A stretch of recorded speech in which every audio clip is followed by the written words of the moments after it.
नमस्कार, SBT news में आपका स्वागत है। पेश है 7 मार्च 2025 शुक्रवार शाम 7:15 बजे राजस्थान की बड़ी खबरें। 8 मार्च को अंतर्राष्ट्रीय महिला दिवस पर गुजरात के नवसारी जिले में प्रधानमंत्री नरेंद्र मोदी द्वारा शनिवार को संबोधित किए जाने वाले मेगा इवेंट में केवल महिला पुलिस कर्मियों का सुरक्षा घेरा तैनात किया जाएगा। भारत के इतिहास में पहली बार केवल महिला पुलिस सीपीएम के कार्यक्रम की पूरी सुरक्षा व्यवस्था संभालेंगी।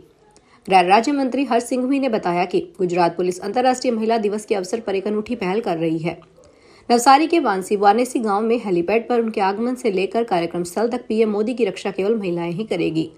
महिला पुलिस कर्मियों में आईपीएस अधिकारी और कांस्टेबल शामिल होंगे। प्रधानमंत्री शुक्रवार और शनिवार को गुजरात और केंद्र शासित प्रदेश दादरा और नगर हवेली के 2 दिवसीय दौरे पर रहेंगे।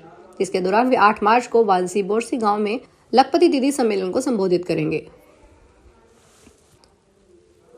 एलोपैथी दवा भ्रामक विज्ञापन मामले में शुक्रवार को सुप्रीम कोर्ट में सुनवाई हुई है। जस्टिस अभय ओका और जस्टिस उज्जवल भुइयां की बेंच ने कहा, हमें बताया गया है कि राज्य भ्रामक विज्ञापनों के खिलाफ सख्त कदम उठा रहे हैं। अगली सुनवाई 25 मार्च को होगी। इससे पहले 10 फरवरी को सुप्रीम कोर्ट ने आयुर्वेदिक, सिद्ध और यूनानी दवाओं के अवैध विज्ञापनों पर एक्शन नहीं लेने वाले राज्यों को फटकार लगाई थी। इसमें दिल्ली, जम्मू कश्मीर और आंध्र प्रदेश का नाम शामिल था। तब कोर्ट ने तीनों राज्यों के मुख्य सचिवों को कोर्ट में पेश होने का आदेश दिया था। राजस्थान कर्मचारी चयन बोर्ड ने मार्च 2025 से सितंबर 2026 तक आयोजित होने वाली 44 भर्ती परीक्षाओं का कैलेंडर जारी कर दिया। बोर्ड ने जारी किए संशोधित शेड्यूल में रिजल्ट की संभावित तारीख बताई है। बोर्ड के कैलेंडर के अनुसार साल 2025 में मार्च से दिसंबर तक 35 भर्ती परीक्षाएं होगी। साल 2026 में 9 भर्ती परीक्षाओं का शेड्यूल दिया गया है।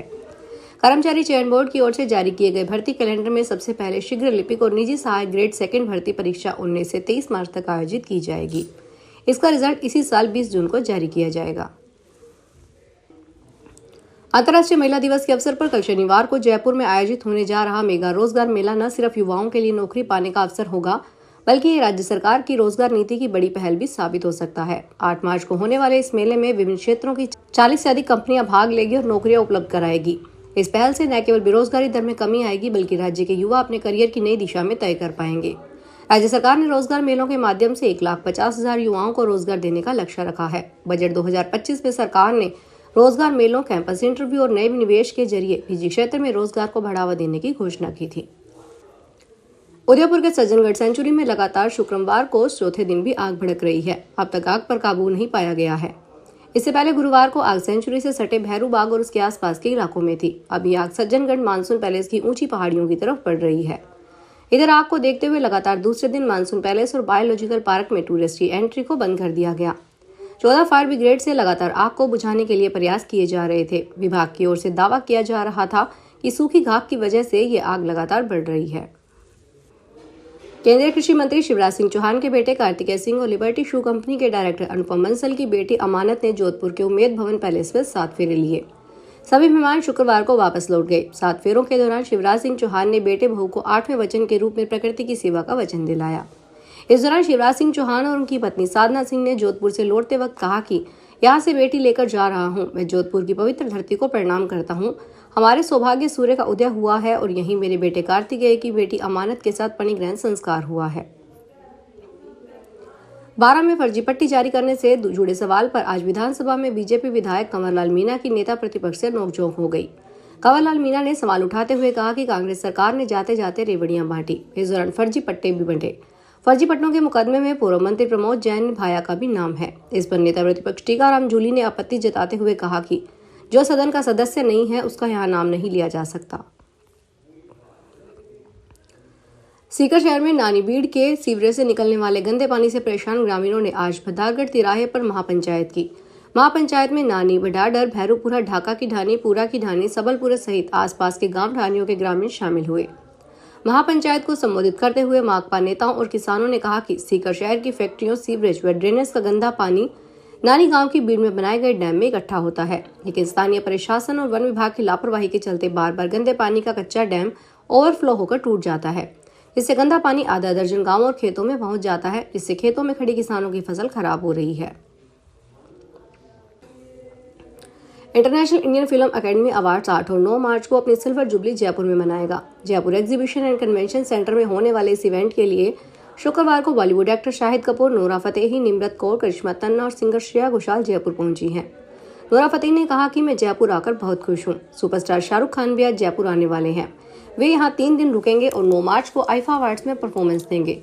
कार्तिक आर्यन, करण जौहर, करीना कपूर जैसे बड़े सितारे भी आईफा अवार्ड में आएंगे।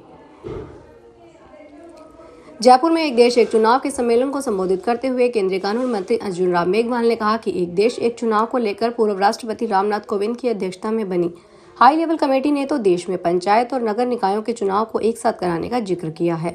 हम पहले फेज में लोकसभा और विधानसभा के चुनाव को एक साथ कराने जा रहे हैं। उन्होंने कहा साल 2034 में देश में लोकसभा और सभी राज्यों की विधानसभाओं के चुनाव एक साथ होंगे। अर्जुन राम मेघवाल आज चैम्बर ऑफ कॉमर्स में आयोजित एक देश एक चुनाव अभियान के तहत हो रहे व्यापारियों के सम्मेलन को संबोधित कर रहे थे। दौसा जिले के मेहंदीपुर बालाजी कस्बे में अतिक्रमण हटाने की कार्रवाई का व्यापारियों ने विरोध किया। व्यापारी धरने पर बैठ गए और प्रदर्शन किया। दरअसल होली पर भीड़ बढ़ने की आशंका के चलते सिकराय उपखंड प्रशासन द्वारा गुरुवार को अस्थायी अतिक्रमण हटाने की कार्रवाई शुरू की गई। एसडीएम नवनीत कुमार के निर्देशन में पुलिस प्रशासन के अधिकारियों ने उदयपुर तिराहे से अस्थायी अतिक्रमण हटाने की कार्रवाई शुरू की है। जहां नालियों तक रखे सामान को हटाया गया तो व्यापारी विरोध में उतर आए और बाजार में एकत्रित होकर धरने पर बैठ गए। व्यापारियों ने बिना नोटिस दिए कार्रवाई का आरोप लगाया। राजस्थान सरकार ने प्रदेश के सभी 305 नगरीय निकायों के वार्डों के परिसीमन और पुनर्गठन की नई गाइडलाइन जारी कर दी है। नई व्यवस्था के तहत 15,000 की न्यूनतम आबादी पर 20 वार्ड बनेंगे। 25 से 35 लाख की आबादी वाले शहरों में अधिकतम 150 वार्ड होंगे। 10 लाख तक की आबादी वाले निकायों में 80 वार्ड निर्धारित किए गए हैं। 12 नगर परिषद में वार्डों की संख्या 60 ही रहेगी। 2011 की जनगणना के अनुसार शहर की आबादी 1,18,000 है। वर्तमान में नगर परिषद में 11 गांव शामिल है। अब नए परिसीमन में बबूलिया गांव को भी नगर परिषद से जोड़ा जाएगा। राजस्थान खाद्य एवं नागरिक आपूर्ति मंत्री सुमित गोदारा ने दी कि राज्य सरकार उचित मूल्य की दुकानों पर लगाए गए आइरिस स्कैनर मशीनों के कवर आगामी 3 दिनों में वितरित कर देगी। उन्होंने बताया कि गर्मी और तेज धूप के कारण मशीनों के सुचारू संचालन में दिक्कत आ रही थी, जिनकी शिकायतें सरकार को मिल रही थी। इन समस्याओं को देखते हुए सरकार ने त्वरित निर्णय लेते हुए जल्द समाधान करने का आश्वासन दिया है। मंत्री गोदारा द्वारा बताया गया कि मुख्यमंत्री भंजन लाल शर्मा ने उचित मूल्य की दुकानों के हित में एक महत्वपूर्ण निर्णय लिया है, जिसके तहत उनका कमीशन 10% से बढ़ाकर 150.70 रुपए प्रति क्विंटल कर दिया गया। पहले यह राशि 137 रुपए प्रति क्विंटल थी। रामजल सेतु लिंक परियोजना में प्रदेश के अब 17 जिले लाभान्वित होंगे। पहले इस परियोजना से 21 जिलों को जोड़ा गया था, लेकिन पिछले दिनों सरकार ने नवगठित कुछ जिलों को समाप्त कर दिया। परियोजना के पूर्ण होने पर प्रदेश की 40% आबादी को पेयजल एवं सिंचाई के लिए जल उपलब्ध हो सकेगा। इस लिंक परियोजना में चंपल और इसकी सहायक नदियों में कुन्नू, गोल, पार्वती, काली सिंधु और मेज के सरप्लस वर्षा जल के बनारस, मोरेल, बाणगंगा, रूपारेल, पार्वती, गंभीर नदी बेसिनों में भेजा जाएगा। इस परियोजना में 552 एमसीएम पुनर्चक्रित जल रहित सहित कुल 4,102 मिलियन क्यूबिक मीटर जल उपलब्ध हो सकेगा। दिल्ली में नई सरकार के बनते ही बीजेपी एक्शन में आ गई है। प्रदूषण को कम करने के लिए सरकार ने एक्शन मोड पे काम करना शुरू कर दिया है। सरकार ने दिल्ली में पेट्रोल पंप वालों के लिए सख्त नियम बनाया है। अगर पेट्रोल पंप 15 साल से ज्यादा पुरानी पेट्रोल और 10 साल से ज्यादा पुरानी डीजल गाड़ियों में तेल डालेंगे तो उन पर जुर्माना लगाया जाएगा।